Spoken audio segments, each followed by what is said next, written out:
सुधीर मुनगंटीवार यांच्या प्रचारार्थ केंद्रीय मंत्री नितीन गडकरी यांची पांढरकवडा येथे जाहीर सभा। चंद्रपूर वणी आणि लोकसभा मतदारसंघाचे भाजपा, राष्ट्रवादी काँग्रेस, शिवसेना आणि मित्रपक्ष महायुतीचे अधिकृत उमेदवार सुधीर मुनगंटीवार यांच्या प्रचारार्थ आज शनिवार दिनांक 6 एप्रिल रोजी पांढरकवडा येथे दुपारी 1 वाजता केंद्रीय मंत्री नितीन गडकरी यांची जाहीर सभा आयोजित करण्यात आली। या सभेला मोठ्या प्रमाणावर नागरिक उपस्थित होते। पारंपरिक गोंडी पद्धतीने केंद्रीय मंत्री नितीन गडकरी व महायुतीचे अधिकृत उमेदवार सुधीर मुनगंटीवार यांना क्रांतीवीर बाबूराव शेडमाके यांची प्रतिमा देऊन अण्णासाहेब पार्वेकर व आमदार डॉक्टर संदीप धुर्वे यांनी स्वागत केले। देशभर रस्ते आणि पुलांचे जाळे निर्माण करून पायाभूत सुविधांना उभारी देणारे केंद्रीय मंत्री नितीन गडकरी यांनी या सभेला उपस्थित राहून सुधीर मुनगंटीवार यांच्या कार्यावर प्रकाश टाकला। सुधीर भाऊ हे दिलेला शब्द पाळणारे नेते आहे। परिसराच्या विकासासाठी ते नेहमी झटत असतात। दूरदृष्टी असणारा व जनतेत हित पाहणारा नेता म्हणजे सुधीर भाऊ, असे गौरवोद्गार गडकरी यांनी काढले। पक्ष नेतृत्वावर विश्वास ठेवून केंद्रीय मंत्री नितीन गडकरी यांच्या उपस्थितीत शिवसेना उभाटा गटाचे माजी जिल्हा प्रमुख गजानन बेजंटीवार, पांढरकवडा येथील प्रतिष्ठित व्यावसायिक सोनू बोरुले व इतरांनी भारतीय जनता पक्षात जाहीर प्रवेश केला। यावेळी केंद्रीय मंत्री नितीन गडकरी, महायुतीचे अधिकृत उमेदवार सुधीर मुनगंटीवार, माजी आमदार अण्णासाहेब पार्वेकर, वणी विधानसभा क्षेत्राचे आमदार संजीव रेड्डी बोदकुरवार आणि केळापूर विधानसभा क्षेत्राचे आमदार डॉक्टर संदीप धुर्वे, पुसदचे आमदार इंद्रजित नाईक, वसंत उईके, ॲडव्होकेट निलेश नाईक, महादेवराव सुपारे, आनंद वैद्य, सुरेश डहाके, विष्णुजी उकंडे, सचिन पार्वेकर, सोनू बोरुले, योगेश काटवले, विनोद मोहितकर व अन्य पदाधिकारी मंचावर उपस्थित होते। पालकमंत्री सुधीर मुनगंटीवार यांनी चंद्रपूर जिल्ह्यात सर्वत्र विकास कामांचा तसेच अनेक महत्त्वाकांक्षी प्रकल्पाचा धडाका लावून जिल्ह्याचा चेहरा मोहरा बदलला आहे। प्रचार दौरे आणि सभांमधून त्यांच्या कामावर नागरिकही समाधान व्यक्त करून समर्थन देत आहे। चंद्रपूर जिल्ह्याच्या विकासाला अधिक गती मिळावी तसेच जिल्ह्यात अनेक महत्त्वाकांक्षी प्रकल्प पूर्णत्वास यावे याकरिता विकासाला अर्थात सुधीर मुनगंटीवार यांना साथ देण्याचे आवाहन समर्थकांकडून करण्यात येत आहे। Wani news express bureau report, Pandharkavada. मला आनंद आहे की सिंचनाकरता, रोड करता, विजय करता, पाण्याकरता, विकासाकरता, मायनिंग इंडस्ट्री करता, टुरिझम करता आणि शेतकऱ्यांकरता एक चांगली दृष्टी असणारा एक कर्तृत्ववान, ज्याने आपला विभाग अतिशय प्रामाणिकपणे चांगल्या रीतीने सांभाळला आहे, असा विदर्भाचा एक कर्तृत्ववान नेता म्हणून सुधीर भाऊंकडे सगळा महाराष्ट्र बघतोय। खरं म्हणजे तुम्ही नशीबवान आहे की एक चांगला नेता तुमच्या या मतदारसंघात या निवडणुकीकरता उभा आहे। फक्त एवढंच काम करा, एकदा त्याला निवडून द्या, फक्त एकदा निवडून द्या आणि 5 वर्षात बघा कसा करंट लागेल। तुमच्या सगळ्या आशा, अपेक्षा आणि आकांक्षा पूर्ण करून या दुष्काळी भागाला पुन्हा एकदा सुखी, समृद्ध, संपन्न करण्याची ताकद आणि कर्तृत्व ज्या नेत्यामध्ये आहे तो सुधीर भाऊ आहे। मी कोणाची फुकट तारीफ करत नाही, त्याचा तोंडावर शिव्या द्यायचं काम करतो। त्यामुळे मी विश्वासाने सांगतो की हे चित्र बदलेल आणि सुधीर भाऊच्या मागे नरेंद्र मोदी ते प्रधानमंत्री पुन्हा बनणार आहे, ते आहे, मी आहे आणि महाराष्ट्राचा त्यांचा अनुभव आहे। हे ट्रिपल इंजिन लागल्यानंतर या मतदारसंघाचा विकास 3 नाही 4 पटीने झाल्याशिवाय राहणार नाही। तरुण मुलाच्या हाताला रोजगार मिळाल्याशिवाय राहणार नाही। हे क्षेत्र बदलेल, तुमचा विकास होईल असा विश्वास देतो आणि पुन्हा एकदा आपल्या सगळ्यांना धन्यवाद देऊन मी माझं बोलणं संपवतो। नमस्कार। मी कधी बनवाबनवीचं राजकारण केलं नाही, मी कधी जातीपाती धर्माचं राजकारण केलं नाही आणि कधी मी स्वार्थाचंही राजकारण केलं।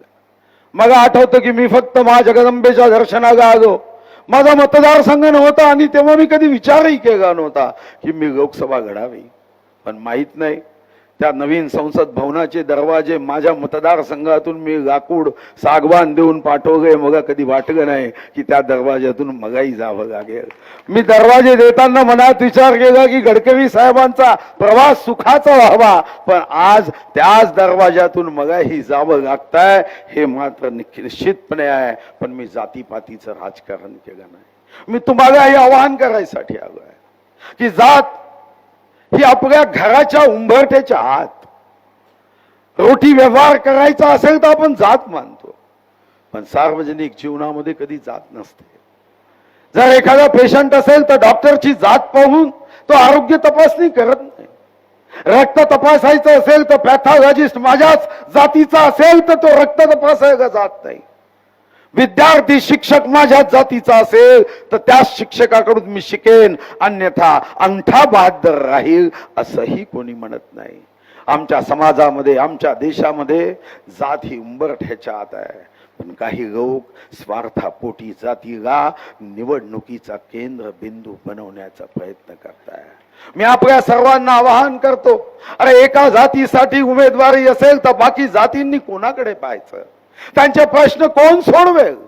मी विश्वास देतो, माळी असेल, तेली असेल, मुस्लिम समाज असेल, अनुसूचित जाती असेल, जमाती असेल, नवे कुणबी समाज असेल, आदिवासी समाज असेल, कोणताही समाज असेल, सोनार असेल, शिंपी असेल, नावी असेल, छोट्यातला छोटा समाज असेल, मी तुम्हाला विश्वासाने सांगतो त्या जातीचा खासदार त्या जातीसाठी जेवढं विकासाचं काम करेल त्याच्यापेक्षा 10 पट काम मी जास्त त्या जातीसाठी करेल, हा विश्वासही मी देतो. ही लढाई माफिया राज विरुद्ध विकासाची आहे. ही लढाई देशाच्या विकासाची आहे. ही लढाई या पांढरकवळा, घाटंजी, आर्णी विधानसभेच्या क्षेत्रातला विकास करण्यासाठी आहे.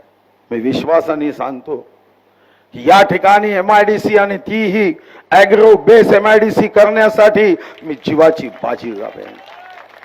मगाही भगवान महादेवाचा आशीर्वाद आहे आणि सोबत नितीनजीचं मार्गदर्शन आणि ऊर्जा आहे.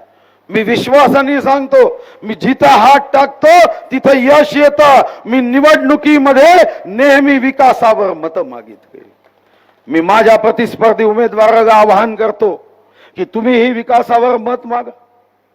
तुम्ही खोटं बोल पण रेटून बोल अशा पद्धतीने मत मागू नका. अरे समाजामध्ये प्रेम आहे, आस्था आहे, आपुलकी आहे, त्यामध्ये जहर टाकू नका. हा जहराचा एक थेंब या 21व्या शतकामध्ये कारण नसताना मनामध्ये मनभेद निर्माण करेल, जाती जातीचं विष निर्माण करेल.